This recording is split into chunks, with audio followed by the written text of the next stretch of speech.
నిర్గమకాండంలో ఉన్నటువంటి విషయాలను క్లుప్తంగా చాలా సంక్షిప్తంగా మనం నేర్చుకుంటూ వచ్చాము. ఈ చివరి ధ్యానంగా మనము ఈ నిర్గమకాండంలో ప్రముఖమైనటువంటి వ్యక్తి ఎవరు చెప్పుకున్నాం? ముఖ్యమైన నాయకుడు, ప్రముఖమైన వ్యక్తి, the hero of Exodus is Moses. మోషే. దేవుడు మోషేను ఒక గొప్ప నాయకునిగా ఆయన వాడుకొని ఇశ్రాయేలు ప్రజల నిర్గమములో మోషేను ఎంతో గొప్పగా వాడుకొని వారి విడుదలకు, విమోచనకు, వారి నడిపింపుకు కారణమైనట్లుగా మనం చూస్తాం.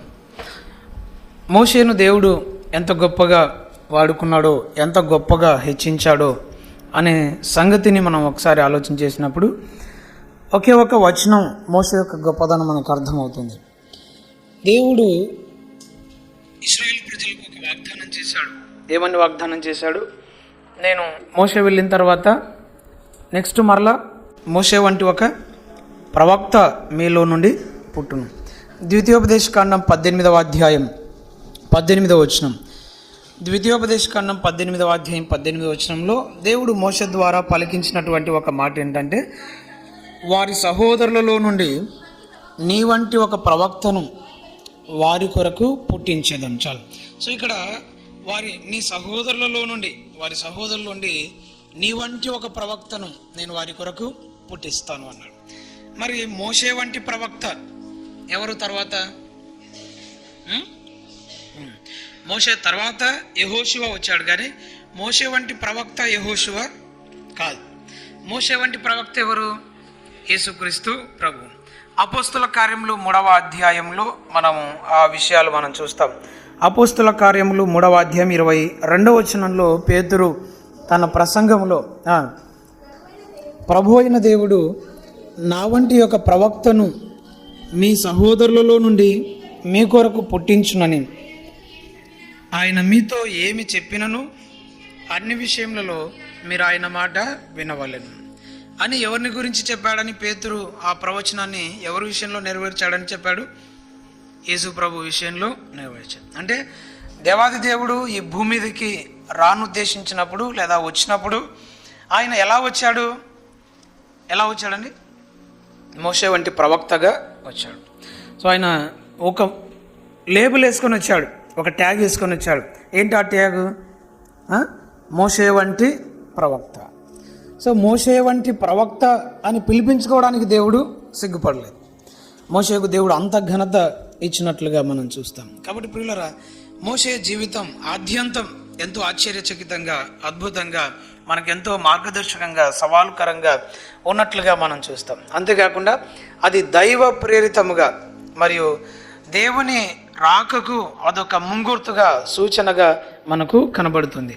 కనుక మోషే వంటి ప్రవక్తగా దేవుడు ఈ లోకానికి వచ్చాడంటే మోషే జీవితం ఎంత మార్గదర్శకత్వంతో కూడుకున్నదో, ఎంత అనుసరణీయమో, ఎంత సవాల్కరమో మనకు అర్థం చేసుకోవచ్చు. చివరి సెషన్తో మనం ఈ క్లాస్లోండి మనం బయటకు వెళ్తున్నాం. ఇక్కడ నుండి మనం వెళ్ళిపోతున్నాం. అలా వెళ్ళిపోతూ ఊరికే ఖాళీ చేతులతో, ఖాళీ మనసుతో, ఖాళీ మెదళ్ళతో మనం వెళ్ళకూడదు. ఇక్కడ నుంచి what's the take away from here? ఇక్కడ నుండి మనం ఏం తీసుకొని వెళ్తున్నాం? ఏంటి మనం ఇక్కడ నుంచి పట్టుకెళ్తున్నాం? ఏంటి మనం ఈ 3 రోజులు నేర్చుకున్నాం? ఏ సవాల్తో ఈ 3 రోజుల తర్వాత మనం ఇక్కడ నుండి వెళ్తున్నాం? That is the final thing. So ఈ 3 రోజులు మనం ఇక్కడ చాలా విషయాలు విన్నాం, చాలా విషయాలు నేర్చుకున్నాం, బాగా తిన్నాం, బాగా రెస్ట్ తీసుకున్నాం. సో ఇదంతా బాగానే ఉంది, కానీ అయితే what is the final product? చివరి ఫలితం ఏంటి? What is the change in my life? What is the challenge for my life? అది మనం ఆలోచన చేయాలి. అది లేకుండా మనం ఇక్కడ నుండి వెళ్ళామంటే దానివల్ల ప్రయోజనం లేదు. ఇట్స్ మియర్ వేస్ట్, కేవలం నిష్ప్రయోజనం. సో కాబట్టి మోషే జీవితం మనకెంతో ఒక సవాలుతో, ఒక ప్రేరణతో, ఒక ప్రోత్సాహంతో మన ఎదుట కనబడుతుండగా ఆ సవాలును స్వీకరించే మనస్సు మనకు ఉండాలి. ఆ సవాలుకు ప్రతిస్పందించే హృదయం మన దగ్గర ఉండాలి. అప్పుడే అది మనకెంతో ప్రయోజనకరము అని మనం గుర్తిస్తాం. కనుక మోషే వంటి ఒక ప్రవక్త ఎవరు? ప్రభువు అని మనం చూస్తాం. ఆ ప్రవక్తగా ప్రభు వచ్చాడు. అది అలా ఉంచితే మరి మోషే జీవితంలో మనం నేర్చుకోదగినటువంటి, సవాలుగా స్వీకరించదగినటువంటి పాఠాలు చాలా ఉన్నాయి. వాటన్నిటిని మనం ఇప్పుడు స్టడీ చేయలేం. కానీ అయితే ఒక్క 4 విషయాలు ఈ 40 నిమిషాల సమయంలో మనం 4 విషయాలు మోషే జీవితంలో నుండి మనం నేర్చుకున్నాం. Career lessons from life of Moses. Career lessons from life of Moses. So మన మోషే జీవితం నుండి జీవన ప్రగతి పాఠాలు. మోషే జీవితం నుండి జీవన ప్రగతి పాఠాలు. మోషే జీవితం నుండి మనం నేర్చుకోవాల్సినటువంటి పాఠాలేంటి, సవాళ్ళేంటి, మనం స్వీకరించదగినటువంటి సవాళ్ళేంటి అనేది ఈ మధ్యాహ్న కాలం వేళ మనం చూడబోతున్నాం. సో అందులో ఒక 4 దశలు ఆయన జీవితంలో సంభవించినటువంటి లేదా ఆయన వెళ్ళినటువంటి ఒక 4 అనుభవాల గుండా మనం కూడా ఈ మధ్యాహ్న కాలం వేళ మనం వెళ్తాం. So what is the career lessons from the life of Moses. Career అంటే ఏమనుకుంటాం మనము? సో జనరల్గా what we think of career, మనము సామాన్యంగా కెరియర్ అనగానే వి లిమిటెడ్ టు జాబ్, ప్రొఫెషన్, వృత్తికి లేదా ఉద్యోగానికి దాన్ని పరిమితం చేస్తాం. అయితే కెరియర్ అనేది కేవలం మనం చేసే ఉద్యోగానికి, వృత్తికి సంబంధించినది కాదు. It's all life prospectus. ఇది మొత్తం మన జీవితానికి సంబంధించినటువంటి అంశం. అందుకే మనం ఏమంటున్నాం దాన్ని జీవన ప్రగతి. కెరియర్ మీన్స్ జీవన ప్రగతి. It's a progress of life. జీవితం అనేది పురోగతి చెందుతూ ఉంటే దాన్ని మనం కెరియర్ అంటాం. కాబట్టి జీవితంలో ఉద్యోగం అనేది ఒక భాగం, అంతే తప్ప అది జీవితం కాదు. జీవితంలో వృత్తి అనేది ఒక భాగం, అంతే తప్ప అది మొత్తం అదే జీవితం కాకూడదు. సో కాబట్టి జీవితంలో మనం బ్యాలెన్స్ చేయవలసినటువంటివి, మేనేజ్ చేయవలసినటువంటి, సమన్వయం చేసుకోవాల్సినటువంటివి చాలా ఉంటాయి. సో వాటన్నిటిని మనం ఎప్పుడైతే సరైనటువంటి విధానంలో చేసుకుంటూ వెళ్తామో అప్పుడు మన జీవితం ప్రగతిపూర్వకంగా ఉంటుంది. It will be like a progressive life. అదొక పురోగామిక జీవితంగా ఉంటుంది. లేకపోతే ఎలా ఉంటుందని ఎక్కడ వేసిన గొంగలి అక్కడే అన్నట్లుగా ఉంటుంది. మనకు పల్లెటూళ్ళు అంటుంటారు కదా, బెల్లం కొట్టిన రాయి అంటుంది. ఏంటి బెల్లం కొట్టిన రాయి అంటే? బెల్లం కొట్టిన రాయి అంటే ఏమి, అది ఎక్కడ కదలకుండా మనం ఎక్కడ పెట్టింటామో అక్కడే ఉంటుంది. అది అక్కడే అతుక్కుపోయి ఉంటుంది. బెల్లాన్ని దంచిన తర్వాత దానికి బెల్లం అతుక్కొని ఉంటుంది కదా, దాన్ని అలాగే పెడితే ఆ బెల్లం కరిగి ఆ బండలకు అది అతుక్కుపోతుంది. సో అలా కొన్నిసార్లు మనం కూడా ఎక్కడుంటే అక్కడే అతుక్కుపోయి ఉంటాం, ఇంకా ఫెవికాల్ వేసుకొని ఆడే అతుక్కుపోయి ఉంటాం. అంటే ఏ ప్రోగ్రెస్ అనేది, అభివృద్ధి అనేది జీవితంలో కనబడదు. సో కాబట్టి అలాంటి నిశ్చల స్థితి నుండి మనం బయటికి రావాలి. అలాంటి ఒక ప్యాసివ్ స్టేట్ నుండి, స్టాటిక్ స్టేట్ నుండి మనం డైనమిక్ స్టేట్కి, ఒక గతిశీలక స్థితికి మనం రావాలి. జీవితం అనేది గతిశీలకమైనది అని మనం గమనించాలి. అంటే ఇది ఎప్పుడూ ముందుకు వెళ్తూనే ఉండాలి, సాగిపోతూనే ఉండాలి, కదులుతూనే ఉండాలి. మనం ఒకటే చోట, ఒకటే స్థితిలో, ఒకటే విధానంలో, ఒకటే రూపంలో మనం చతికిలబడితే దేవునికి మహిమ లేదు అని మనం గమనించాలి. కనుక మన వృత్తి జీవితంలో, సేవా జీవితంలో, కుటుంబ జీవితంలో, పరిచర్య జీవితంలో, జ్ఞానంలో, అన్ని విషయాల్లో మనం ప్రోగ్రెసివ్గా అభివృద్ధి చెందుతూ ఉండాలి. గత సంవత్సరం ఉన్న వాక్య జ్ఞానం కంటే ఇప్పుడు మనకు ఈ సంవత్సరం వాక్య జ్ఞానం ఏం కావాలి? పెరగాలి. సో అలాగే గత సంవత్సరం సంపాదన కంటే ఈ సంవత్సరం మన సంపాదన ఏం కావాలి? పెరగాలి. గత సంవత్సరం మనం చేసిన పరిచర్య కంటే ఈ సంవత్సరం చేసే పరిచర్య పెరగాలి. ఇలా అన్ని రంగాల్లో మనము ఒక అభివృద్ధిని పొందుతూ ముందుకు వెళ్ళాలి. కాబట్టి అలా అభివృద్ధి లేకుండా మనం ఒకటే చోట ఉంటే ప్రపంచం కంటే మనం చాలా వెనకబడతాం. ఒక ఆయన ఉన్నాడు, నీవు ప్రపంచంతో పాటు వెళ్ళాలంటే నీవు నడుస్తూ ఉండాలి. ఒకవేళ నిలబడినావంటే ఏమవుతావు? నిలబడితే ఏమవుతాం? వెనకబడిపోతాం. ప్రపంచం ముందుకెళ్తుంది, మనం వెనకబడిపోతాం. మరి ప్రపంచం కంటే ముందు ఉండాలంటే పరిగెత్తాలి. ప్రపంచం కంటే మనం ముందు ఉండాలంటే పరిగెత్తాలి. కనుక దేవుని సేవలో, దేవుని పరిచర్యలో, దైవ కార్యాలలో మనం పరిగెత్తే వారంగా ఉండాలి. అలాగే మన వ్యక్తిగత జీవితం ఎప్పుడు స్తబ్దుగా ఉండకూడదు. అది ఎప్పుడు కూడా గతిశీలకంగా, అనగా మార్పు చెందుతూ, అభివృద్ధి చెందుతూ అది ముందుకు వెళ్తూ ఉండాలి. సో ఆ పాఠాలు మోషే జీవితంలో మనం ఖచ్చితంగా నేర్చుకుంటాం. మరి మోషే జీవితంలో మనం నేర్చుకోబోయేటువంటి 4 పాఠాలను 4 పాఠాలను మనం అలా గుర్తు చేసుకుందాం. చూడండి, మొదట వాటిని లిస్ట్ అవుట్ చేద్దాం. సో మోషేలో మనం నేర్చుకుంటున్నటువంటి పాఠం ఆ ప్రిపరేషన్ ఫర్ కెరియర్, జీవితం కొరకైనటువంటి సిద్ధపాఠం. రెండవది ప్రజెంటేషన్ ఇన్ కెరియర్, జీవితంలో ప్రజెంటేషన్ అనగా ఏంటి? ప్రదర్శన, ప్రజెంటేషన్. ఆ తర్వాత మూడవది పర్స్యూట్ ఆఫ్ కెరియర్, జీవిత కొనసాగింపు. పర్స్యూట్ అంటే అర్థం ఏంటండి? కొనసాగింపు. నాలుగవది ప్లేఅవుట్ ఆఫ్ కెరియర్, జీవిత ముగింపు. ఆ ప్యాకప్, ప్యాకప్ అంటే తెలుసు కదా, ఇప్పుడు ఇంకొక గంట తర్వాత మనం అంతా ప్యాకప్ అవుతాం. ప్యాకప్ ఏం చేస్తాము? వెళ్ళిపోతాం. సో ప్యాకప్ మీన్స్ ముగించుకొని ముగించడం. సో జీవితంలో ఈ 4 మోసే జీవితంలో ఈ 4 మనకు కనబడతాయి: preparation, presentation, pursuit and play out or pack up. ఈ 4 విషయాలు మోసే జీవితంలో మనకు కనబడతాయి. ఇవి మన జీవితానికి ఒక మాదిరిని, ఒక నేర్పును, ఒక పాఠాన్ని మనకు బోధిస్తాయి. వాటన్నిటికంటే మిన్నగా మన ముందు ఒక సవాల్ను ఉంచుతాయి. సో ఇక్కడ మనమందరం కూర్చున్నాం. విద్యార్థులు ఉన్నారు, తర్వాత ఉద్యోగులు ఉన్నారు, ఆ తర్వాత గృహిణులు ఉన్నారు, సండే స్కూల్ పిల్లలు ఉన్నారు, తర్వాత వృద్ధులు ఉన్నారు, కెరీర్ వృత్తి అంతా ముగించుకొని రిటైర్ అయిన వాళ్ళు ఉన్నారు. సో ఇక్కడ చాలామంది ఉన్నారు. మోసే జీవితం అనేది అందరికీ ఆదర్శప్రాయం. ఏ ఒక్క గుంపుకు ఇది పరిమితమైనటువంటిది కాదు. మోసే జీవితం అది అందరికీ మాదిరికరం, అందరికీ సవాల్కరం, అందరినీ పురికొల్పేది. కనుక మోసే జీవితంలో ఉండి మనకు పాఠాలు ఇది అందరికీ. It's not limited to youth. ఇదేదో యవనస్తులకు సంబంధించినటువంటి అంశాలు కాదు, ఇది అందరికీ సంబంధించినటువంటి అంశాలు. ఇది ఏదో ఉద్యోగంలో ఉన్నటువంటి వారి కోసం కాదు, సేవలో ఉన్నటువంటి వారి కోసం కాదు. ఇది గృహిణులు అందరూ నేర్చుకోవలసినటువంటి లేదా అనుసరించవలసినటువంటి ఒక ప్యాటర్న్. సో మోసే జీవిత సరళి మనకెంతో సవాలు. సో మోసే జీవితంలో మనం నేర్చుకునే ఒక జనరలైజ్డ్ లెసన్, ఒక జనరలైజ్డ్ ప్యాటర్న్ ఏంటి? Life is divided into 3 parts: 40 years, 40 years, 40 years. First 40 years is education. Second 40 years job, occupation. Third 40 years service or ministry. ఈ 3 పాఠాలు లేదా 3 నమూనాలు, ఒక నమూనా మోసే జీవితంలో మనకు కనబడుతుంది. సో మనం చదివేది ఏదేంటో, ఇప్పుడు మనం మోసేలాగా 120 సంవత్సరాలు బ్రతకలేము కదా. 120 సంవత్సరాలు ఎవరైనా బతికేటోళ్ళు ఉన్నారు ఇక్కడ? ఎవరు లేరు. మరి ఎన్నేళ్ళు మనం బతకగలము?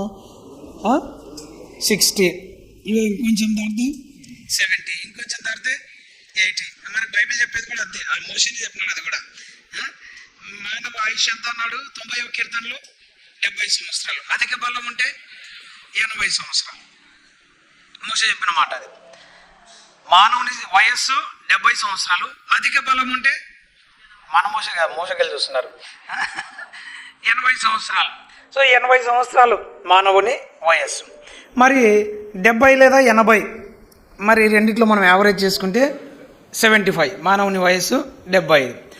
ఈ మధ్యస్థంగా మన వయసు 75 అనుకుంటే, so first 25 years studies, second 25 years job, third 25 years service, ministry. ఇది మనం ఒక అనుసరించాల్సిన ఒక సింపుల్ ప్యాటర్న్. అయితే ప్రతి ఒక్కరి జీవితంలో దేవుడు ఒక ప్రత్యేకమైన ప్రణాళిక కలిగి ఉంటాడు. ఇదే మనం ఫాలో అవ్వాలని ఏం లేదు.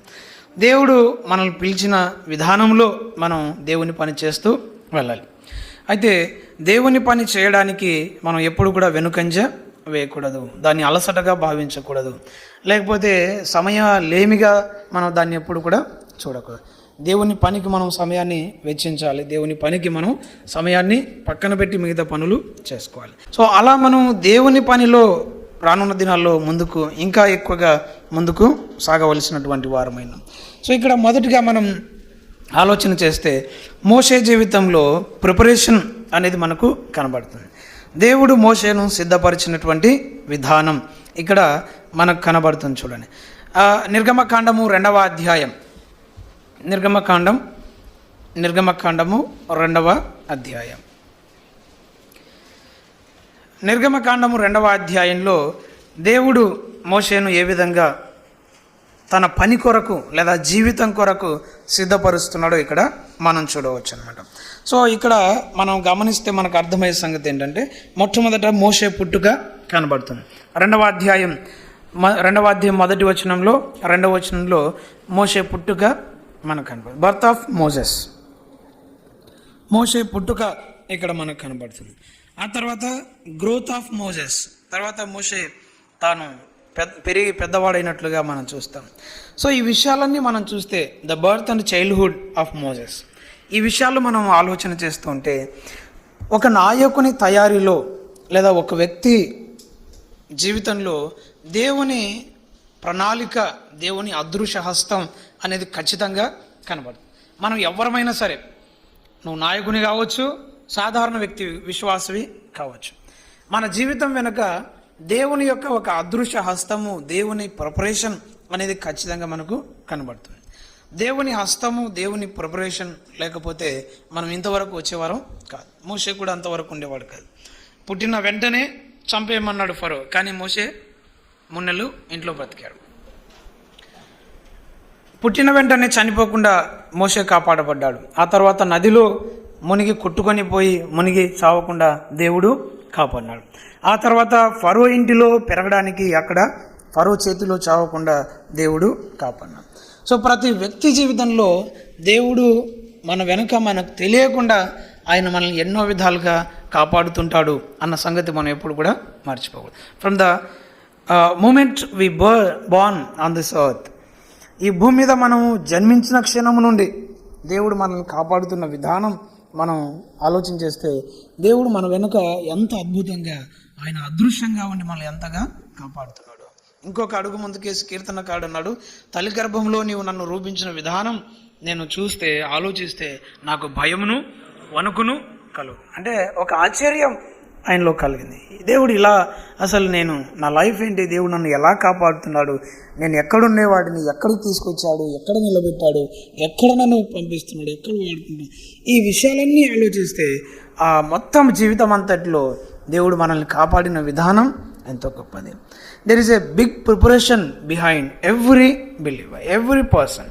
మన అందరి జీవితంలో దేవుడు గొప్పగా మనల్ని మలుస్తున్నటువంటి విధానం, మనల్ని తయారు చేస్తున్న విధానం, మనల్ని సిద్ధపాటు చేస్తున్న విధానం నిజంగా అమోఘం, అద్భుతం. కాబట్టి ఆ సంగతి మనం ఎప్పుడు కూడా మర్చిపోకూడదు. ఆ సంగతి గుర్తెరిగి కీర్తనకారుడు అన్నాడు, నీవు నన్ను కలుగ చేసిన విధానమును నేను చూడగా నాకు భయము వణుకు. ఏంటి భయం వణుకు? ఏం భయం వణుకు? భయం వణుకు కలిగిపోయి మూలకు కూర్చున్నాడా? లేదు. ఏంటి ఆ భయం వణుకు? It's a thankfulness.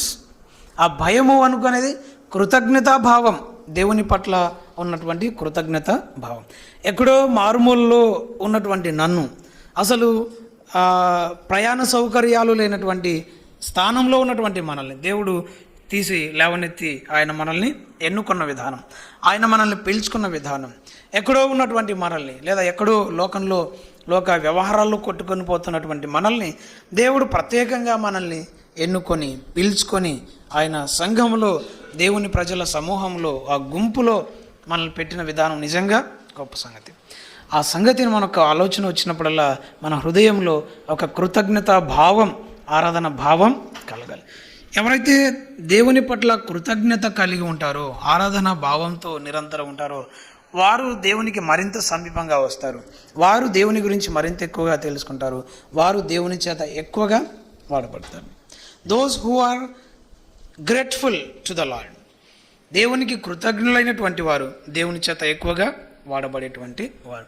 కనుక మనం ఎప్పుడు కూడా మన జీవితంలో ఆ కృతజ్ఞత అనేది కోల్పోకూడదు. దేవుడు 10 మంది కుష్ఠరోగులను బాగు చేశాడు.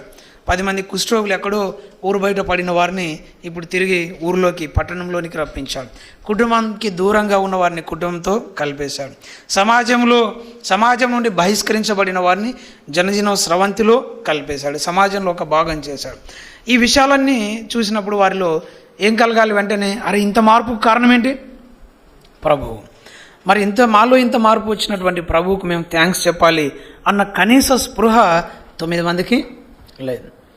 ఆ స్వస్థత నుండి ఇక వారి కలిగిన మార్పును బట్టి వారు సంతోషంతో, పిల్ల పాపలతో, సమాజంతో దాంట్లో తలమునకలు అయిపోయినారు. కానీ తిరిగి ప్రభువు దగ్గరికి వచ్చిన వాడు ఒక్కడే, కృతజ్ఞత చూపినవాడు ఒక్కడే.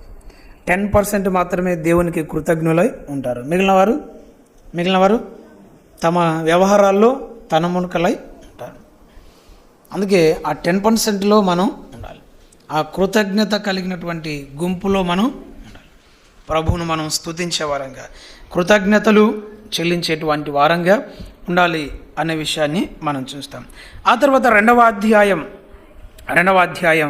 11వ వచనం నుండి మనం చదివితే, 2వ అధ్యాయం 11వ వచనంలో ఒక మాట మనం చదువుతాం. ఆ దినములలో మోషే పెద్దవాడై తన జనుల యుద్ధకు పోయి వారి భారములను చూచెను. అప్పుడు అతడు తన జనులలో ఒక హెబ్రీయుని ఒక ఐగుప్తుడి కొట్టగా చూచెను. సో ఈ విషయాలన్నీ అక్కడ మనం చూస్తే 11వ వచనంలో ఒక మాట మనం చదువుతాము. ఏం చూస్తామండి అక్కడ? తన జనుల యుద్ధకు పోయి ఏం చేశాడు? వారి భారమును చూచెను అనేటువంటి మాట ఇక్కడ మనం చూస్తాం. మోషేలో ఒక ప్యాషన్ ఇక్కడ మనకు కనపడుతుంది. మోషేలో ఏం కనపడుతుందని ఇక్కడ ఒక ప్యాషన్ కనపడుతుంది. ఏంటి ఆ ప్యాషన్ ఏంటి ఆ ప్యాషన్? తన జనులను చూడాలని, తన జనుల యుద్ధకు వెళ్ళాలని, వారి భారముల నుండి వారిని విడిపించాలి అనేటువంటి ఒక ప్యాషన్ తనలో కనబడుతున్నట్లుగా మనం చూస్తాం పిల్లలు. కనుక ప్రజల దగ్గరికి వెళ్ళాలి అనే ఒక కోరిక, ఒక అభిలాష, ఒక తపన ఈ మోషేలో మనకు కనబడుతున్నట్లుగా మనం చూస్తాం. తన ప్రజల దగ్గరికి వెళ్ళాలి అనేటువంటి మాట, తన ప్రజలను చూడాలి అనేటువంటి కోరిక. సో చూడగోరి అనేటువంటి మాట మనం చూస్తాం. చూడండి అక్కడ అపోస్తల కార్యముల గ్రంథం 7వ అధ్యాయం 22వ వచనం. అపోస్తల కార్యముల గ్రంథం 7వ అధ్యాయం 23వ వచనం. 23 అతనికి 40 ఏళ్ళు నిండవచ్చినప్పుడు ఇశ్రాయేలీయులైన తన సహోదరులను చూడవలనన్న బుద్ధి పుట్టింది. ఏం పుట్టింది ఆయనకు? బుద్ధి పుట్టింది. ఏం బుద్ధి పుట్టింది? తన సహోదరులను చూడాలి అనే ఒక బుద్ధి, తన సహోదరులను విడిపించాలి అనే ఒక భారం, ప్యాషన్ ఆయనలో కలిగిందండి. Burden, passion and burden. వారిని చూడాలన్నటువంటి బుద్ధి పుట్టింది. అలాగే వారి భారములను విడిపించాలన్న భారం ఆయన హృదయంలో కలిగింది. సో మనము జీవితంలో ఈ ప్యాషన్ లేకుండా, భారం లేకుండా జీవిస్తున్నామంటే జీవితం ఎప్పుడు కూడా అభివృద్ధి వైపు వెళ్ళదు. మన హృదయంలో ఒక కోరిక, ఒక అభిలాష ఎప్పుడు ఉండాలి. ఏంటి అభిలాష? ఏం కోరిక ఉండాలి? సహోదరులను చూడవలనన్న కోరిక, తన సహోదరులను చూడవలననే బుద్ధి పుట్టాను. తనవారు నశించిపోతున్నటువంటి తనవారు, బానిసత్వంలో మగ్గిపోతున్నటువంటి తనవారు, దాసత్వంలో కొట్టుమిట్టాడుతున్నటువంటి తనవారు, వారిని చూడాలి అనే ఒక అభిలాష, ఒక బుద్ధి, ఒక కోరిక ఆయనలో పుట్టింది. ఈరోజు మనం కూడా ఆలోచన చేస్తే మనవారు, మన సహోదరులు ఎంతోమంది పాపంలో మగ్గిపోతున్నారు. నీ సహోదరుడు పాపంలో మగ్గిపోతున్నారు. చింత లేదా నీకు? కోరిక లేదా? వారు అక్కడి నుండి బయటికి రావాలని, వారు రక్షింపబడాలని, వారు బాగుపడాలని ఎప్పుడన్నా మనలో ఆ బలమైన కోరిక, ఆ బాధ ఎప్పుడన్నా వచ్చిందా? ఆ బర్డెన్ మనలో కలిగింది? అసలు నా వారు, నా ఇంటి వారు, నా సహోదరులు, నా తల్లిదండ్రులు, నా బంధువులు, నా ఇరుగు పొరుగు వారు, నా దయాదులు రక్షణ లేక నశించిపోతున్నటువంటి వారు, వారిని కాపాడాలి, వారిని రక్షించాలి, వారిని ప్రభువు దగ్గరికి తీసుకొని రావాలి, అగ్నిలో నుండి లాగినట్టుగా వారిని రక్షించాలి అన్న భారం మన హృదయంలో ఉందా? అసలు ఆ ప్యాషన్ లేకపోతే మనం అట్లే చచ్చుబడి కూర్చుంటాం. మన వారు ఎంతోమంది ఉన్నారు. మన సొంత అన్నదమ్ములు రక్షణ లేని వారు ఉన్నారు, మన సొంత తల్లిదండ్రులు రక్షణ లేని వారు ఉన్నారు, మన సొంత బంధువులు రక్షణ లేని వారు ఉన్నారు. వారందరూ రక్షింపబడవాలన్నటువంటి ఆ కోరిక మన హృదయంలో మండుతూ ఉండాలి. ఆ ప్యాషన్ మనలో ఉండాలి. దాని కొరకు మనం ఏం చేయాలి? మోషే ముందుకు వచ్చాడు, వారిని చూడడానికి వెళ్ళారు, వారితో మాట్లాడాడు, వారి అవసరతలు తీర్చాడు, వారితో ప్రేమగా వ్యవహరించాడు, వారి కొరకు బహుశా ప్రార్థన చేసి ఉంటాడు. ఈరోజు మనం కూడా మన వారి కొరకు ప్రార్థనతో, ప్రేమతో, పలకరింపుతో, వారి అవసరాలు తీరుస్తూ, వారితో సంభాషిస్తూ, వారి తగువులు తీరుస్తూ, వారి సమాధానపరుస్తూ దేవుని యొద్దకు వారిని నడిపించవలసిన భారం దేవుడు మన మీద ఉంచాడు. ఈ మధ్యాహ్న కాలం వేళ ఆ సవాలు మనం తీసుకుని వెళ్దాం. దాసత్వంలో, పాపములో, బానిసత్వంలో మగ్గిపోతున్న నా వారిని చూడవలన బుద్ధి నాకు కలగాలి. వారిని విడిపించాలన్న కోరిక నాకు కలగాలి. ఆ కోరిక లేకుండా నువ్వు ఎంతకాలం జీవించినా వ్యర్థం. నువ్వు ఎంత బాగా జీవించినా వ్యర్థం. నీ వారిని రక్షించుకోలేనంత వ్యర్థమైన జీవితం ఇంకొకటి. అది టైం పట్టవచ్చు, సమయం పట్టవచ్చు, కానీ మన హృదయంలో ఆ కోరిక మాత్రం ఎప్పుడూ చచ్చిపోకూడదు. కొంతసార్లు మనవారు వెంటనే మనతో పాటు రక్షింపబడతారు. అపోస్తల కార్యం 16:30 31 మనం చూస్తాం. అక్కడ చెరసాలాధిపతి రక్షింపబడగానే ఆయన ఇంటి వారు కూడా రక్షింపబడ్డారు. అదే అధ్యాయంలో లూదియా రక్షింపబడగానే ఆమె ఇంటి వారు కూడా రక్షింపబడ్డారు. అయితే కొన్నిసార్లు కొంత టైం పడుతుంది. ఇంటిలో మనం ఒక్కరమే రక్షింపబడిన వారు ఉంటాం. అలా 5 ఏళ్ళు పట్టవచ్చు, 10 ఏళ్ళు పట్టవచ్చు, 15 ఏళ్ళు పట్టవచ్చు. అయితే మిగిలిన వారందరూ కూడా రక్షింపబడేంత వరకు మనం ఆ భారాన్ని కోల్పోకూడదు. ఆ తపన మన హృదయంలో తగ్గకూడదు. ఆ ప్రార్థన మనం విస్మరించకూడదు. వారి కొరకు మనం ప్రతిరోజు ప్రార్థన చేస్తుండాలి. వారికి సువార్త చెప్పించడానికి మనం ప్రయత్నం చేస్తూ ఉండాలి. వారిని చూడ బుద్ధి పుట్టెను అనే మాట మనం చూస్తాం. సో ఇక్కడ ప్యాషన్ అనేది మోషేలో మనకు కనబడుతుంది. ఆ తర్వాత రెండవదిగా మనం చూస్తే నాలెడ్జ్. మోషేలో మనకేం మూడవది మనం చూస్తాం. మోషేలో ఆ ప్రిపరేషన్లో దేవుడు మోషేని ఎలా ప్రిపేర్ చేశాడు అనే విషయాన్ని ఇక్కడ మనం చూస్తే మూడవది మనం చూస్తే నాలెడ్జ్, జ్ఞానం. మోషే యొక్క జ్ఞానము మనకు కనబడుతుంది. మోషే ఎంత జ్ఞానవంతుడో మనకందరికీ తెలుసు. ఆయన first 40 years he studied everything he could. ఆయన చదవగలిగినంత చదివేశాడు. ఆయన చదువును గురించి, ఆయన జ్ఞానాన్ని గురించి అపోస్తల కార్యములు 7వ అధ్యాయంలో ఒక మాట మనం చదువుతాం కదా, 22వ వచనం. మోషే ఐగుప్తీయుల సకల విద్యలను అభ్యసించి మాటల యందును కార్యముల యందును ప్రవీణుడై ఉండెను అనే మాట ఇక్కడ మనం చూస్తాం. సో మోషే యొక్క జ్ఞానాన్ని గురించి మనం ఆలోచన చేస్తే మోషే ఎలాంటి వాడంటే ఆయన ఐగుప్తీయుల సకల విద్యలను అభ్యసించినటువంటి వాడు. మాటల యందు కార్యముల యందు ప్రవీణుడు. He was the scholar of the current education, ఆ కరెంట్ ఈజిప్షియన్ ఎడ్యుకేషన్. ఐగుప్తీయుల సకల విద్యలు అభ్యసించినటువంటి వాడు. ఏంటి సకల విద్యలు అంటే? ఐగుప్తులో ఆ రోజుల్లో ఉన్నటువంటి అన్ని subjects. He studied astrology, he studied geometry, he studied mathematics, and he studied literature, Egyptian literature, everything he studied. సాహిత్యం, ఐగుప్తు సాహిత్యం చదివాడు, ఐగుప్తు వేదాంతం చదివాడు, గణితం చదివినాడు, ఆ తర్వాత రేఖాగణితం చదివినాడు, తర్వాత జ్యోతిషం. ఆ రోజు వాళ్ళు ఐగుప్తులో వారు చూసేటువంటి ఆస్ట్రాలజీ, ఇవన్నీ తెలుసుకున్నారు. సో జ్ఞానము అనేది చాలా ఇంపార్టెంట్. ఒక వ్యక్తి పరిణితి చెందాలి అంటే, ఒక వ్యక్తి దేవుని చేత వాడబడాలంటే ఆ వ్యక్తికి ఏముండాలి? Without knowledge we cannot be used by the lord. దేవుని చేత మనం వాడబడలేము. దానియేలు గురించి కూడా మనం చదువుతాం కదా.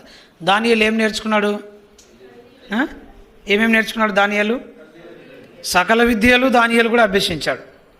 వింటున్నారా? దానియేలు సకల విద్యలు అభ్యసించాడు. అందులో కల్దీయుల భాష కూడా నేర్చుకున్నాడు.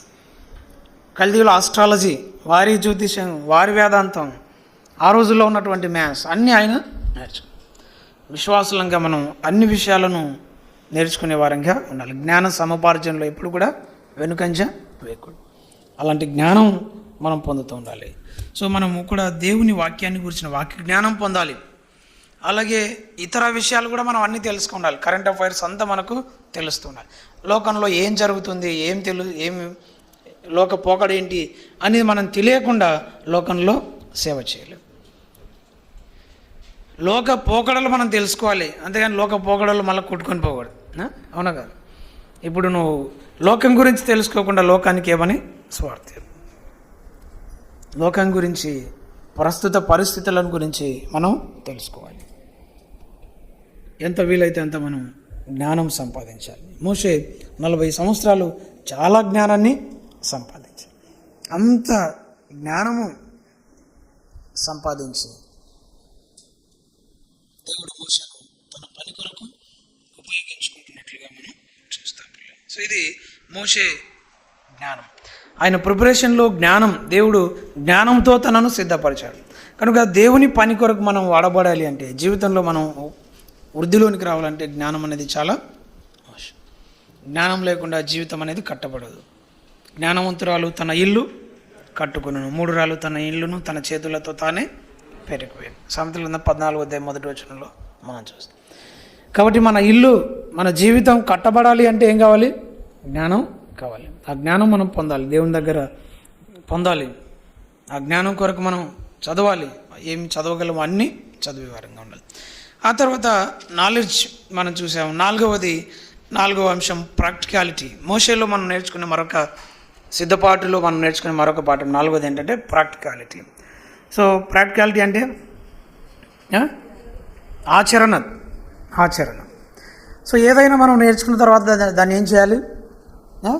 ఆచరణలో పెట్టాలి. ఆచరణలో లేని జ్ఞానం వ్యర్థం. మనం ఎంత నేర్చుకున్నా, ఎంత జ్ఞానం సంపాదించినా దాన్ని ఆచరణ రూపంలో పెట్టాలి. దాన్ని వివేకం, విజ్డమ్ అని అంటాం. ఇక్కడ మోషే చాలా జ్ఞానం సంపాదించాడు కదా, మనందరిలో కంటే మోషే చాలా జ్ఞానం సంపాదించాడు. అంత జ్ఞానం సంపాదించినటువంటి మోషేను దేవుడు 2వ అధ్యాయం అయిపోయేసరికి, లేదా 2వ అధ్యాయంలోనే తర్వాత దేవుడు ఎక్కడికి పంపించాడు? వెంటనే ఇశ్రాయేల్ ప్రజలు విడిపించాడు? లేదు. ఎక్కడికి పంపించాడు? మోషేను ఎక్కడికి పంపించాడని? మిద్యాను అరణ్యంలోనికి పంపించాడు. మిద్యాను అరణ్యంలోనికి ఎందుకు పంపించాడు? గొర్రెలను కాపడానికి. అంటే మోషే ఎవరు ఇక్కడ? గొర్రెల కాపరి. ఎన్ని పిహెచ్డీలు చేసినాడు ఆయన మోషే? ఎన్ని పిహెచ్డీలు చేసినాడు, ఎన్ని పీజీలు చేసినాడు, ఎంత చదువు చదివినాడు? ఇంత చదువు చదివి ఇదే బ్రతుకు గొర్రెలు కాయడానికి పోయినాడా? అదే మనం అంటే ఇప్పుడు ఇక్కడ పీజీ చేసిన వాళ్ళు చాలామంది ఉన్నారు, బీఈడీ చేసిన వాళ్ళు ఉన్నారు, బీటెక్ చేసిన వాళ్ళు ఉన్నారు, ఇంకా చేస్తున్న వాళ్ళు ఉన్నారు. మీ చదువుల్లో అయిపోయిన తర్వాత గొర్రెలు కాయడానికి రండి వస్తారా మీరు? కానీ మోషేను దేవుడు గొర్రెలు కాయడానికి పంపించాడు. ఇప్పుడు స్కాలర్, ఇప్పుడు షెపర్డ్ అయినాడు. స్కాలర్ ఏమైనాడండి? షెపర్డ్ అయినాడు. జ్ఞాని గొర్రెల కాపరి అయినాడు.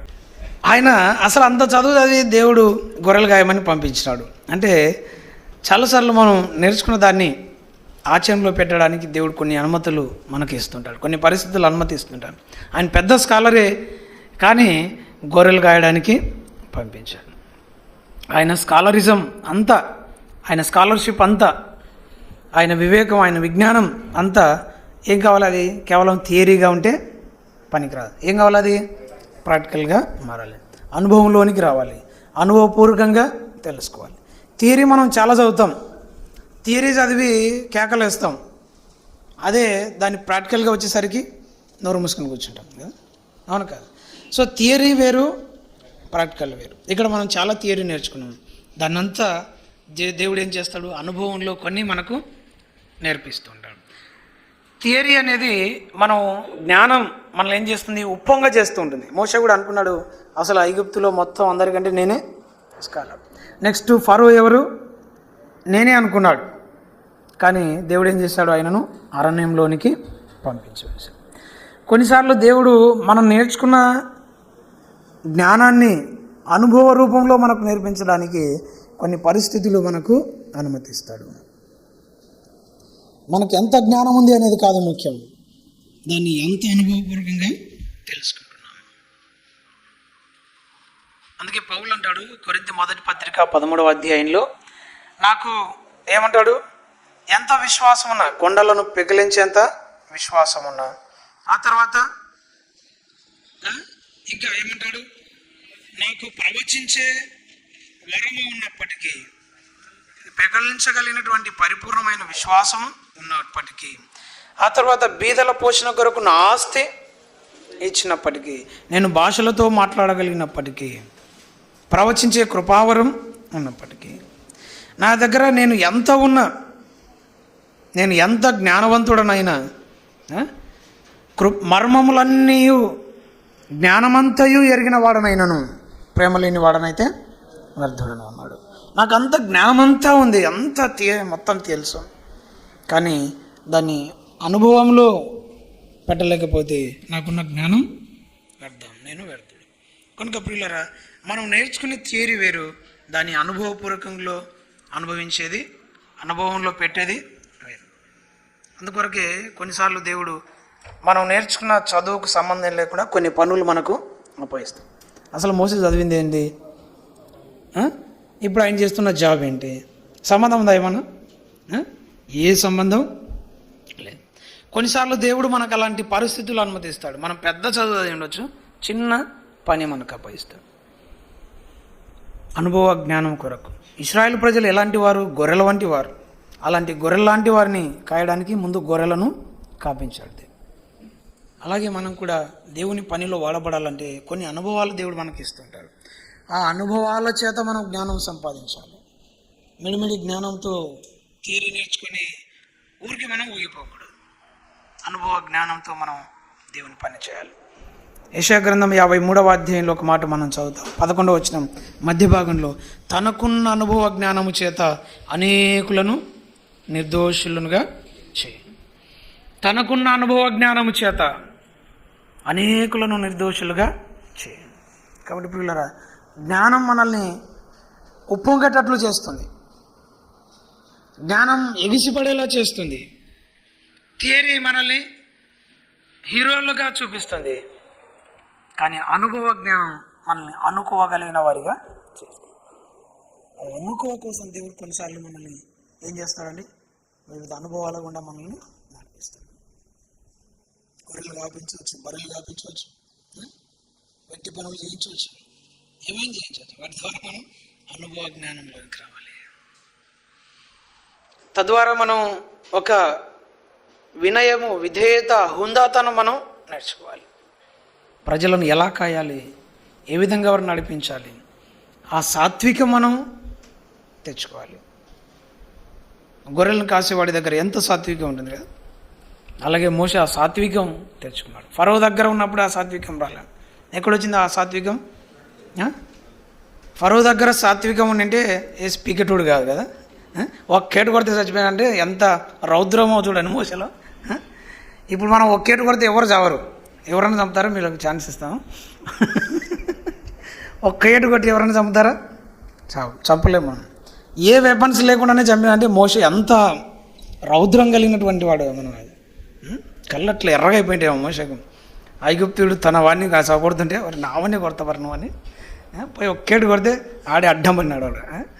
అంత రౌద్రుడు ఇప్పుడు ఏమైపోయినాడు? మిక్కిలి సాత్వికుడు అయిపోయాడు. ఎట్లా వచ్చినా నేను నీతో ఒక్కడితోనే మాట్లాడుతున్నా అంటే, అమ్మ నీతో కూడా మాట్లాడతాడమ్మా. మిరియాం వచ్చి నువ్వు ఒక్కడైనా నాయకుని, నీతో ఒక్కడితోనే దేవుడు మాట్లాడుతున్నా అంటే, లేదు తల్లి నీతో కూడా మాట్లాడతాడు. అహరోన్ వచ్చి నువ్వు ఒక్కడివేనా అంటే, లేదన్నా నువ్వు కూడా. ఇంకా వాళ్ళని పక్కన పెట్టి పెద్దోళ్ళు, పిల్ల బచ్చా ఎవడు, కొరహు, దాతాను, అభిరాము, మోసే కంటే వాళ్ళు చాలా చిన్నవారు కదా. వాళ్ళందరూ వచ్చి మోసేనైనా నాయకుడు మేమంతా కదా అంటే ఏమన్నాడు? మోసే ఏమన్నాడని? మోసే ఏం చేశాడు? సిరగిలు పడ్డాడు. అసలు ఆ మాట చదివితే ఎంత సాత్విక మోసం. సంఖ్యాకాండం 16వ అధ్యాయం తీసి చదవండి. అక్కడ అందరూ అక్కడ ఇప్పుడుగా తర్వాత అందరూ మోషేకు వ్యతిరేకంగా పోగుపడితే మోషే సాగిలపడ్డాడు. ఎంత దీనత్వం, ఎంత సాత్వికం. అందరూ మోషేకు వ్యతిరేకంగా సాగిలపడితే అందరూ మోషేకు వ్యతిరేకంగా పోగుపడితే మోషే మాత్రం వారి ఎదుట సాగిలపడ్డాడు. అంత సాత్వికం ఎక్కడి నుండి వచ్చింది? అనుభవంలో నేర్చుకున్న పాఠాలు. అనుభవంలో నేర్చుకున్న పాఠాలు. మనం ఎవరన్నా ఒక్క మాట అంటే అస్సలు బాధలైపోతుంది, లోపల ఉడికిపోతాం.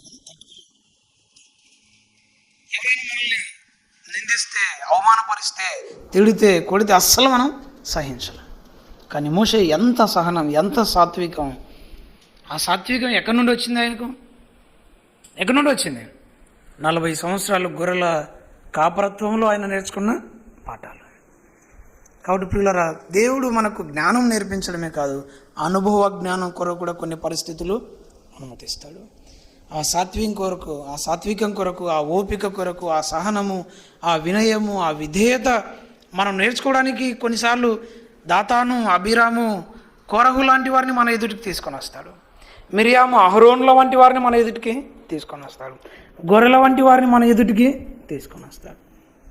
మనము అనుభవ జ్ఞానం పొందాలి. ఆ వినయం, ఆ సాత్వికం, ఆ సహనం మనం నేర్చుకో.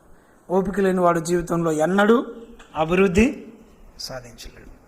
కనుక ప్రియులరా, ఆ అనుభవ జ్ఞానముతో మోషే ముందుకు వెళ్ళినట్లుగా మనం చూస్తాము. అలాంటి ప్రాక్టికాలిటీతో ముందుకు వెళ్ళాడు. దేవుడు ఎలా మోషేను సిద్ధపరిచాడో చూడండి. మోషే సిద్ధపాటులో ఉన్నటువంటి అంశాలు మనం చూస్తాం. మొదటి దేవుని హస్తం, రెండవది ఏం చూసామండి? ప్యాషన్, కోరిక, తన సహోదరులను చూడవాలన్న కోరిక. మూడవది జ్ఞానము. నాలుగవది అనుభవ జ్ఞానం, ఆచరణాత్మకత. మనం ఎంత నేర్చుకున్నామో దాన్ని ఆచరణలో పెట్టడానికి మనం ప్రయత్నం చేయాలి. కొన్నిసార్లు కష్టమే, ఇబ్బంది అయినా దాన్ని మనం ఆచరణలో పెట్టడానికి మనం ప్రయత్నం చేస్తూ, అది జ్ఞానం, అనుభవ జ్ఞానం. ఇది మొదటి అంశం. ఏంటంటే అది సిద్ధపాటు. ఆ తర్వాత రెండవ అంశం ఏం చెప్పుకున్నాము? ప్రజెంటేషన్. ఆఫ్టర్ ఆ లీడర్ ఈజ్ ప్రిపేర్డ్, ఏం చేయాలి? ఆ లీడర్ ఏం చేయాలండి? ప్రజెంట్ చేయబడాలి. ప్రజెంటేషన్, ప్రదర్శన, ప్రజెంటేషన్ ఆఫ్ ఏ లీడర్. ఈ లీడర్ అనేవాడు లేదా జీవితం అనేది దేవుని దగ్గర నేర్చుకున్న తర్వాత, సిద్ధపడిన తర్వాత, దేవుని సిద్ధపాటు ప్రకారం దాన్ని మనం ప్రదర్శించాలి, కనపరుచుకోవాలి. మనం ఏదైతే కనపరుచుకోవడం అంటే అదేదో హంబక్ చేయడం కాదు, అంటే మనం కార్యం చేయాలి అని అర్థం. ప్రజెంటేషన్ అంటే అర్థం ఏంటి? ఇప్పుడు మనం ఏదైనా ఒక ప్లాన్ తయారు చేసుకున్నాక ఏం చేస్తాం? మనం ప్రజెంట్ చేస్తాం. ప్రజెంటేషన్ అంటే ఏంటి? కార్యరూపం లేదా కార్యనిర్వహణ అని అర్థం, ఎగ్జిక్యూషన్ అని అర్థం. ఇప్పుడు బీఈడీ చేసే వాళ్ళు మొత్తం లెసన్ ప్లాన్ అంతా రాసుకుంటారు. రాసుకున్న తర్వాత దాన్ని ఏం చేస్తారు? క్లాసులోకి వెళ్ళి ప్రజెంట్ చేస్తారు. అంటే దాన్ని ఏదైతే నేర్చుకున్నాడో, ఏదైతే సిద్ధపరచుకున్నాడో దాన్ని కార్యరూపంలోనికి దాల్చాలి. అలాగే మోషే కూడా ఇక్కడ కార్యదక్షుడుగా మనకు కనబడుతున్నాడు. మనము ఏదైనా నేర్చుకున్న తర్వాత దాన్ని ఏం చేయాలి? దాన్ని పనిలో పెట్టి చూపాలి.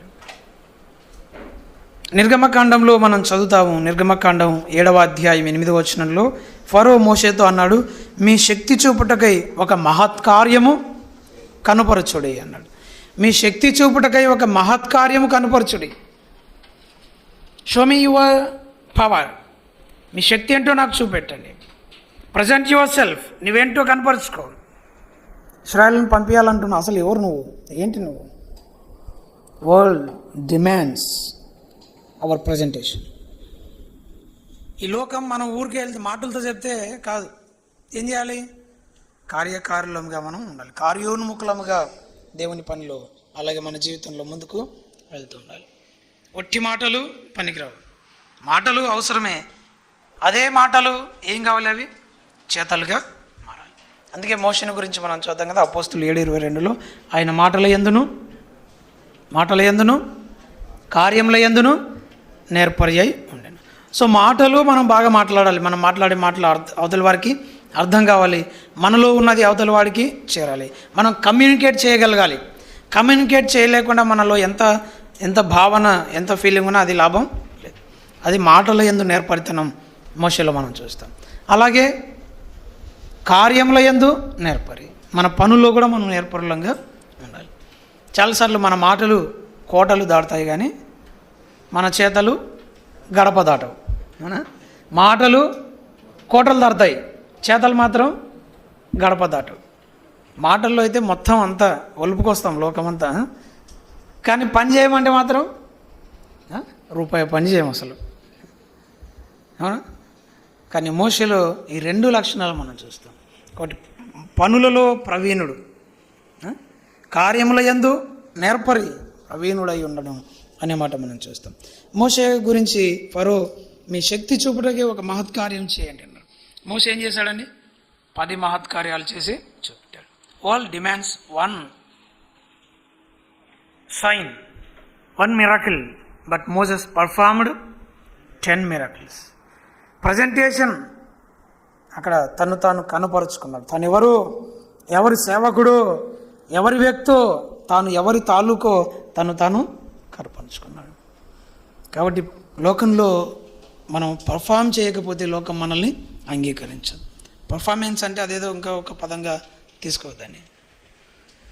మనం పని చేయకపోతే లోకం మనల్ని అంగీకరించదు.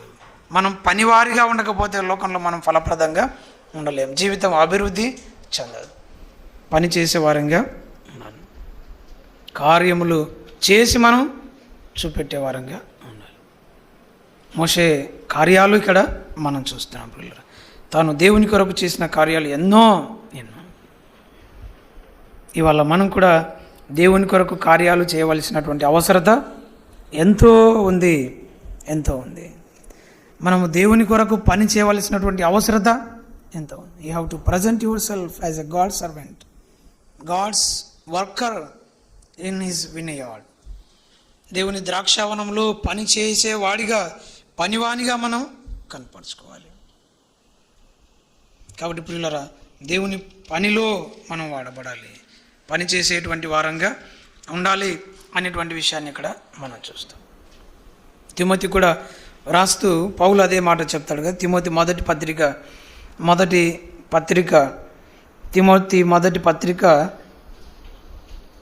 4వ అధ్యాయం 15వ వచనం. నీ అభివృద్ధి అందరికీ తేటగా కనబడు నిమిత్తము వీటిని మనస్కరించుము, వీటి అందే సాధకము చేసుకొనుము. సో నీ అభివృద్ధి అందరికీ కనపడాలి అంటే నువ్వు పని చేయడం, నీ విశ్వాసంలో అభివృద్ధి, నీ పరిచర్లో అభివృద్ధి, నీ జీవితంలో అభివృద్ధి, నీ వృత్తిలో అభివృద్ధి, నీ చదువులో అభివృద్ధి, అన్ని రంగాల్లో సర్వతోముఖ అభివృద్ధి కనబడాలి. నీ అభివృద్ధి అందరికీ తేటగా కనబడాలి. అప్పటికి ఇప్పటికీ నీలో మార్పు ఉండాలి. మార్పు లేని జీవితం వ్యర్థం, మార్పు చెందని జీవితం వ్యర్థం. కాబట్టి పిల్లరా, మన జీవితంలో అభివృద్ధి అనేది ఖచ్చితంగా ఉండాలి. ఈ అభివృద్ధి లేకపోతే మనం ఎక్కడ వేసిన గొంగలు అక్కడగానే. అభివృద్ధి చెందాలంటే దాని వెనక మనం పని చేయాలి, కష్టపడాలి. గ్రోత్ ఈజ్ పెయిన్ఫుల్ అంటాడు ఒక ఆయన. Growth is painful. అభివృద్ధి చెందాలంటే చాలా కష్టపడాలి, బాధ అనుభవించాలి. Without pain we cannot grow. మనకు ఒక సూక్తి కూడా ఉంది కదా, no pain no gain, no pain no gain, no cross no crown, no cross no crown. కష్టే ఫలి అంటాం కదా. కష్టం లేకపోతే లాభం లేదు, సిలువ లేకపోతే కిరీటం లేదు, శ్రమలు లేకపోతే ఫలితం లేదు, అవమానం లేకపోతే సత్కారం లేదు. కనుక పిల్లరా, మనం గ్రో అవ్వాలి అంటే దాని వెనక ఎంతో పెయిన్ ఉంటుంది. ఆ పెయిన్ తట్టుకునే శక్తి నీలో లేకపోతే నీవు అభివృద్ధి చెందలేవు. లైఫ్లో గ్రో అవ్వడానికి ఎంత పెయిన్ నువ్వు సహిస్తున్నావు, ఎంత భరిస్తున్నావు, ఎంత నీవు తట్టుకొని పని చేయగలుగుతున్నావు. Growth is painful, change is painful. జీవితం మార్పు చెందాలంటే చాలా బాధను మనం తట్టుకొని పని చేయాలి. ఒక గొంగలి పురుగు సీతాకొక చిలుకగా మారాలంటే అది ఎంత పెయిన్ గుండా వెళ్ళాలి అండి. ఒక గర్భిణి తల్లిగా మారాలంటే ఆమె ఎంత బాధను అనుభవించాలి. ఆ పెయిన్ లేకపోతే, ఆ పెయిన్ అనుభవించలేకపోతే జీవితంలో పరిణితి, మార్పు అనేది, అభివృద్ధి అనేది కనపడదు. Nothing is as painful as staying stuck somewhere you don't pay. Nothing is possible without pain. బాధ లేకుండా, శ్రమ లేకుండా, కష్టం లేకుండా నువ్వు ఏమీ సాధించలేవు, ఏ మార్పు పొందలేవు. జీవితంలో కష్టపడవలసినటువంటి వయసులో కష్టపడాలి, శ్రమ పడవలసిన వయసులో శ్రమ పడాలి. అప్పుడే మనము దేవుని కొరకు కార్యాలు చేయగలిగినటువంటి వారం అవుతాం. దేవుని కొరకు కార్యోన్ముఖులముగా ముందుకు సాగి వెళ్ళగలం. Present yourself as a workman. ఒక పనివానిగా కనపరుచుకో. దేవుని పనివానిగా ఈ లోకంలో ఒక అభివృద్ధి చెందేవాడిగా నిన్ను నీవు కనపరుచుకోవాలి. అలాంటి పని చేయకపోతే లోకం నిన్ను దగ్గరకు కూడా రాదు. నీ చేతిలో ఏ పని లేదనుకోండి, ఎవడు నీకు రెస్పెక్ట్ ఇవ్వడు, ఎవడు నీతో మాట్లాడు, ఎవరు దగ్గరికి రానిడు, నువ్వు చెప్పేసి వారితో ఎవరు వినరు. కాబట్టి ఆ పనితో మనం లోకానికి కనపరచుకోవాలి. ఒక ప్లేస్కి వెళ్ళాలంటే నీ నెసెసిటీ అక్కడ ఉండాలి. నీ ఉన్న స్థలంలో నీ ప్లేస్ అనేది ఎప్పుడు కూడా ఎంటీగా కనబడుతుండాలి. అలా లేకపోతే లోకం నిన్ను లెక్క చేయదు.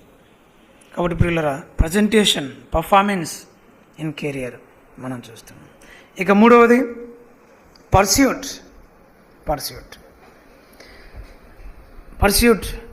కొనసాగింపు, జీవితాన్ని కొనసాగించేటువంటి లక్షణం మనం లేకపోతే మధ్యలో ఎక్కడో అయిపోతుంది. దేవుడు మోషేను సిద్ధపరిచాడు, పంపించాడు. ఇశ్రాయేల్ ప్రజలను ఐగుప్తులో నుండి ఆయన కార్యాల ద్వారా ఐగుప్తులో నుండి బయటికి తీసుకుని వచ్చాడు. తీసుకొచ్చిన తర్వాత ఇక ఇశ్రాయేల్ ప్రజలు అరణ్యంలో మరి ఏం చేస్తున్నారండి? ప్రయాణం చేస్తున్నారు. ఈ ప్రయాణం చేస్తూ ఉండగా మోషే మధ్యలో చాలా కష్టాలు ఎదుర్కొన్నాడా లేదా? ఐగుప్తులో నుండి బయటకు వచ్చిన 3 రోజులకే పెద్ద కష్టం వచ్చింది. ఏమొచ్చిందండి? వెనక ఫరో సైన్యం తరుముతుంది, ముందర ఎర్ర సముద్రం. ఈ సమయంలో అందరూ వచ్చి అసలు మాకేం ఆడ సమాధులు లేవని ఇక్కడికి పిలుచుకొచ్చినావు నాయన, మేము అన్ని చూస్తుంటాం కదా, ఈ సావేందో ఈడ 3 రోజులు పెట్టి సాగు కొట్టాలన్నా, మేము ఆడ ఇంటికన్నీ చూస్తుంటాం కదా. ఇంత టైట్ షెడ్యూల్ పెట్టి ఇంత కన్నా వెంటనే వ్యతిరేకత ఎదురైంది. దేవుడు మోసే ఇక్కడ వదిలిపెట్టిన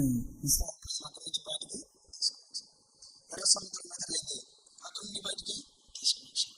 అలాగే అక్కడిని 15వ వచ్చేసరికి ఎక్కడ నీటి కొరత ఎదురైంది, ఎక్కడ కొరతను తీర్చాడు. 16వ అధ్యాయంలోనికి వస్తే ఆహారపు కొరత ఎదురైంది, అక్కడ దాన్ని తీర్చాడు. ఈ కెరీర్లో ముందుకు వెళ్తుండగా చాలా ఆటంకాలు వస్తూనే ఉంటాయి. ఆటంకాలు వస్తాయి రావా? వస్తాయి. ఆటంకాలన్నిటినీ దాటుకొని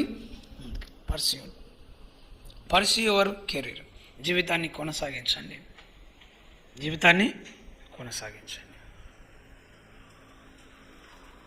మనం ఏదైనా ఒక పని ప్రారంభించి కొనసాగించలేకపోతే అది అవమానం. జీవితాన్ని ప్రారంభించాం, ఆ జీవితాన్ని కొనసాగించాలి.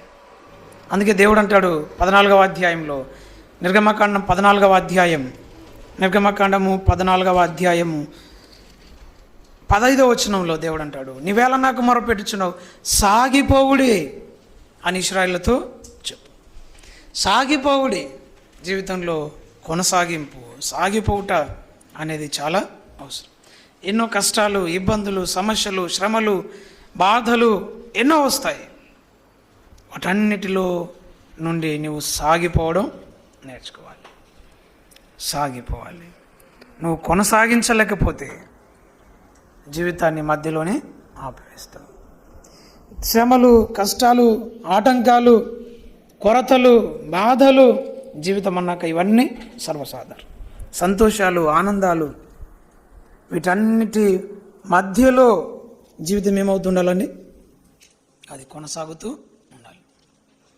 అలా మోసే ఇశ్రాయేలు ప్రజలను చివరి వరకు ఏం చేశాడండి? ఆయన కొనసాగింపచేశాడు, నడిపించాడు. చివరి వరకు ఆయన వారిని నడిపించాడు. కనుక మన జీవితంలో కూడా మనం కొనసాగుతూ ఉండాలి. యాకోబు పత్రికలో 1వ అధ్యాయం 4వ వచనం మనం చూస్తాం, మీరు సంపూర్ణులను అనునాంగులను ఏ విషయంలో నేను కొదవలేని వారు అయి ఉండునట్లు ఓర్పు తన క్రియను కొనసాగించండి.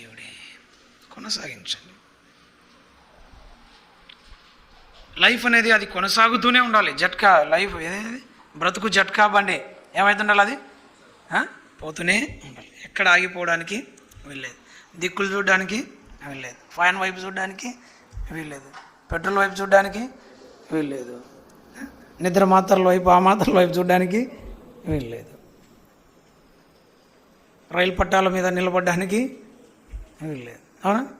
దేవుడు మన జీవితాన్ని కొనసాగింప చేయడానికి ఒక ఓర్పును, సహనాన్ని దేవుడు మనకు ఇచ్చాడు. కాబట్టి మీరు సంపూర్ణయ్యేంత వరకు కొనసాగండి. మీరు అనుకున్నది సాధించేంత వరకు కొనసాగండి. దేవుడు ఈ జీవితాన్ని ముగించేంత వరకు కొనసాగండి. కంటిన్యూ. ఈ మధ్యలో కొరతలు రావచ్చు, ఆటంకాలు రావచ్చు, భయాలు కలగవచ్చు. ఇబ్బందులు కలగవచ్చు, వ్యతిరేకతలు కలగవచ్చు, తిరుగుబాట్లు కలగవచ్చు, అవమానాలు కలగవచ్చు, ఆటంకాలు కలగవచ్చు. ఎన్ని కలిగిన జీవితాన్ని కొనసాగించాలి. దేవుడు జీవితం ఇచ్చాడు. ఈ జీవితాన్ని మధ్యలో ఆపివేసే హక్కు మనకు లేదు. ఆ జీవితం అయిపోయేంత వరకు మనం ఏం చేయాలండి? దాన్ని కొనసాగింపచేస్తూ ఉండాలి.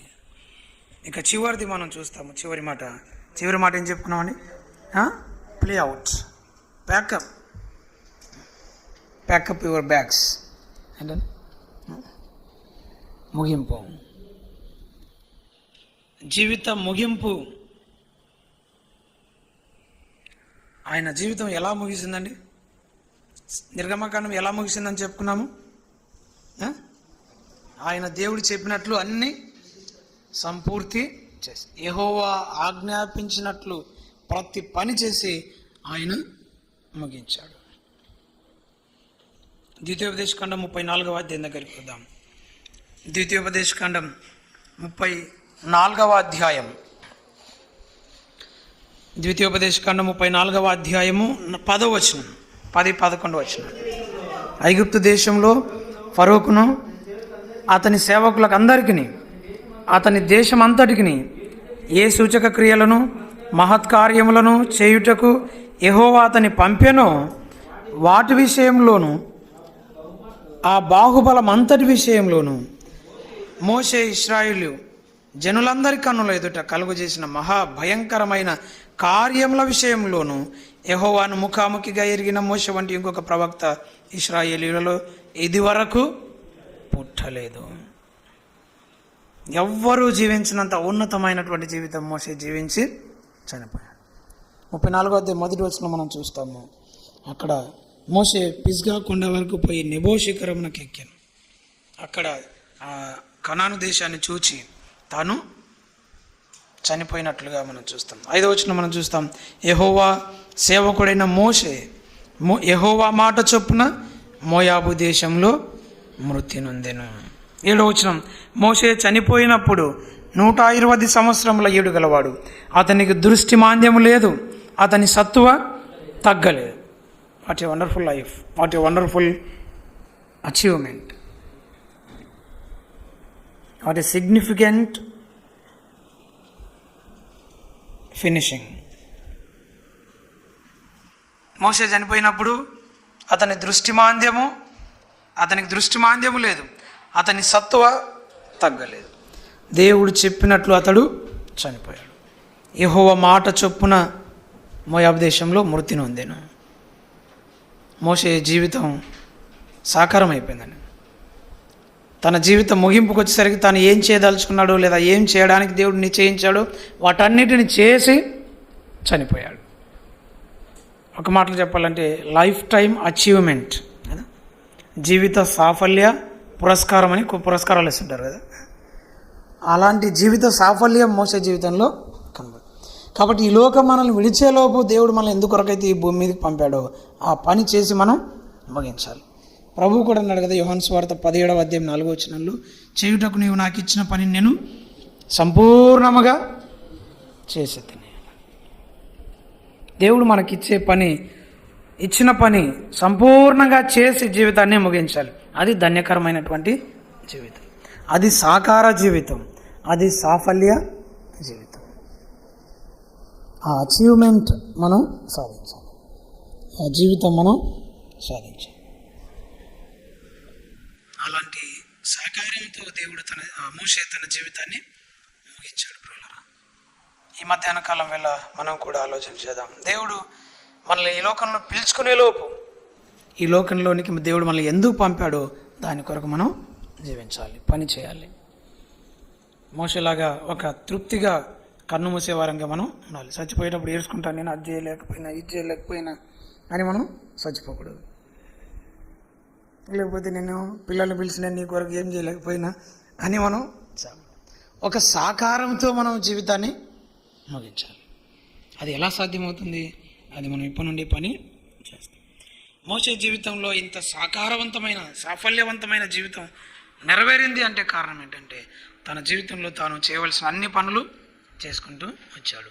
వీటన్నిటికీ ఆయన జీవితంలో ఒక కారణం ఏంటంటే నిర్గమకాండం 3వ అధ్యాయం. మోషే జీవితానికి టర్నింగ్ పాయింట్ ఏంటంటే నిర్గమకాండం 3వ అధ్యాయంలో దేవునితో దర్శనం, దేవునితో ముఖాముఖి. జీవిత సాఫల్యానికి ఒక మలుపు లాంటిది, ఒక టర్నింగ్ పాయింట్ లాంటిది ఏంటంటే దేవుని దగ్గర ఒక విజన్ ఆయనకు వచ్చింది. నిర్గమకాండం 3వ అధ్యాయం మొదటి 6 వచనాల్లో మనం చదువుతాము. దేవుని దగ్గర కలిగిన విజన్. ఆ విజన్ ఏంటి? 3వ అధ్యాయం 10వ వచనంలో మనం చూస్తాం. కాగా రమ్ము, నిన్ను ఫరో యొద్దకు పంపెదను, ఇశ్రాయేలీయులైన నా ప్రజలు నీవు ఐగుప్తులో నుండి తోడుకొని పోవలెను. దేవుడు ఒక విజన్ ఇచ్చాడు. ఆ విజన్ ప్రకారమే మోషే జీవించాడు. దర్శనము లేని జీవితం ఎటు వెళ్తుందో మనకి తెలియదు. చుక్కాని లేని పడవ ఎక్కడికి పోతుంది? గాలి ఎక్కడ పోతే అక్కడ వస్తుంది. స్టీరింగ్ లేదనుకోండి ఒక వెహికల్కి, బస్కి స్టీరింగ్ లేకపోతే ఎక్కడ పోతుంది? అది ఎక్కడైనా పోతుంది. యాక్సిలరేటర్ చేస్తుంటే ఎట్లయినా పోతుంటుంది.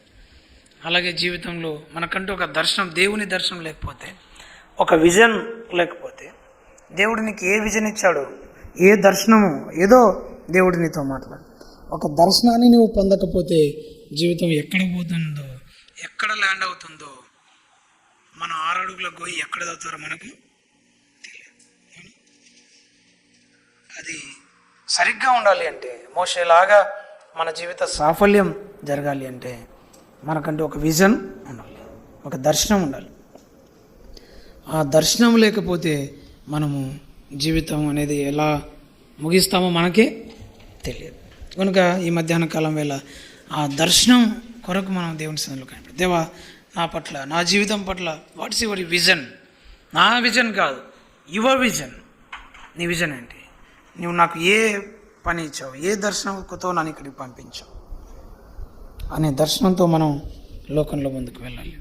సామెతల గ్రంథంలో మనం చదువుతాం కదా, అక్కడ దేవోక్తి లేని ఎడల జనులు కట్టులేక తిరుగుతారు. సామెతలు 28:18 మనం చూస్తాం. దేవోక్తి లేని ఎడల, where there is no vision, where there is no prophetic vision, there people perish. దేవోక్తి లేని ఎడల జనులు కట్టులేక తిరుగుతారు. దేవుడు నీతో మాట్లాడకపోతే, దేవుడు నీకు ఒక మాట ఇవ్వకపోతే, దేవుడు నీకు ఒక గమ్యం ఏర్పరచకపోతే, దేవుడు నీకు ఒక గురి, నీ జీవితానికంటూ ఒక విజన్ ఇవ్వకపోతే నీ జీవితం ఎటుపోతుందో కట్టు లేకుండా దారం దిగిన గాలిపటం లాగా, అవునా, గమ్యం లేని వాహనం లాగా ఎటు పడితే అటు వెళ్తుంది. అలా వెళ్ళకుండా ఒక గమ్యం వైపు మనం వెళ్ళాలంటే దేవుని నుండి మనం ఒక విజన్ పొందాలి. మనం ఫ్లైట్ ఎక్కుతాం, ఫ్లైట్ ఎక్కడికి పోతుంది? ఎక్కడికి పోతుందండి? అది ఎక్కడికైతే డెస్టినీ ఉందో అక్కడికే వెళ్తుంది. మనం బస్సు ఎక్కుతాం, బస్సు ఎక్కడికి వెళ్తుంది? 7 గంటలు అడిగి పోతుందా? దాని ముందర బోర్డు ఉంటుంది, డెస్టినీ ఎక్కడైతే నిర్దేశించబడిందో అక్కడికే వెళ్తుంది. ఆ డెస్టినీ లేకుండా బస్సు ఉందంటే అది ఎక్కడికి వెళ్తుందో తెలియదు. బస్ స్టాండ్కి వెళ్ళి బోర్డు లేని బస్సు ఎక్కుతాం మనం, తోసే కూడా పోం, ఎక్కడంటే నాకు ఈ బస్సు కాదు కావాలి. అలాగే డెస్టినీ లేని జీవితం అది ఎక్కడికి వెళ్తుందో తెలియదు. మనకంటూ ఒక డెస్టినీ ఉండాలి, ఒక గమ్యం ఉండాలి, ఒక గురి ఉండాలి.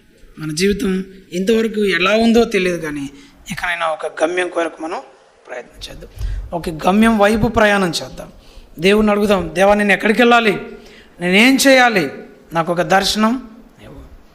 దేవుని సన్నిధిలో ప్రార్థన చేద్దాం. దేవా, what is your vision in my life? What is your destiny in my life? What is your purpose in my life? ఆ పర్పస్ కొరకు మనం కనిపెడతాం. నువ్వు ఎవరైనా సరే, నీకు 60 ఏళ్ళు వచ్చినా ఇంతవరకు దేవుడిని పట్ల నీ చిత్తం ఏంటో, దేవుని చిత్తం ఏంటో, నీ గమ్యం ఏంటో ఇప్పటికీ స్పష్టంగా తెలియకపోతే ఎప్పుడైనా మనం ప్రార్థన చేయాలి. స్టూడెంట్స్, మీ పట్ల దేవుని చిత్తం ఏంటో ప్రార్థన చేస్తూ ముందుకు వెళ్ళాలి. దేవా, what is your will in my life? అలాగే అందరం కూడా, ఉద్యోగులు, గృహిణులు, పిల్లలు అందరం మనం ఒక ప్రార్థనతో దేవుని సన్నిధిలో ముందుకు వెళ్ళాలి. దేవా, నా పట్ల నీ చిత్తం ఏంటి? నా జీవిత గమ్యం ఏంటి? నా జీవిత గురి ఏంటి? నేను ఎక్కడికి వెళ్ళాలి? ఎక్కడ కొనసాగాలి? ఎక్కడ ల్యాండ్ అవ్వాలి? ఏం చేయాలి? మోషే వంటి జీవితాంతం నాకు ఉండాలి. The ending life of Moses, it's very challenging for us. మోషే తాను దృష్టిమాంద్యం లేకుండా సత్తువ తగ్గకుండా యెహోవా మాట చొప్పున మృతి నొందిన భక్తుడు. ఈరోజు మనం కూడా ఎటు వెళ్తున్నాం, ఎక్కడ మనం జీవితాన్ని ముగించబోతున్నాం ఆలోచన చేద్దాం. కళ్ళు మూసుకుందాం. మనం దేవునికి మన జీవితాలను అప్పగించుకుందాం. దేవా, నా పట్ల నీ జీవితం ఏంటి? తగిన సిద్ధపాటు కొరకు దేవుని సన్నిధిలో కనిపెడదాం. అలాగే తగిన ప్రదర్శన కార్యకారులముగా, కార్యదక్షులముగా, కార్యోన్ముఖులముగా, పనిచేసే వారంగా, క్రియాశీలకంగా జీవితంలో ముందుకెళ్దాం. అలాగే జీవితంలో వచ్చిన ఆటంకాలను బట్టి, అడ్డంకులను బట్టి, శ్రమలను బట్టి, పేదరికాన్ని బట్టి, ఇబ్బందులను బట్టి, అప్పులను బట్టి, లేదా ఇంకేదో బాధలను బట్టి జీవితాన్ని మనం ఆపివేయకూడదు. దాన్ని కొనసాగించాలి. ముందుకు కొనసాగిద్దాం. దేవుడు కోరుకున్నట్లుగా, దేవుడు చెప్పినట్లుగా యెహోవా మాట చొప్పున మన జీవితాన్ని ముగిద్దాం. కృప దేవుడు మనకు అనుగ్రహించును.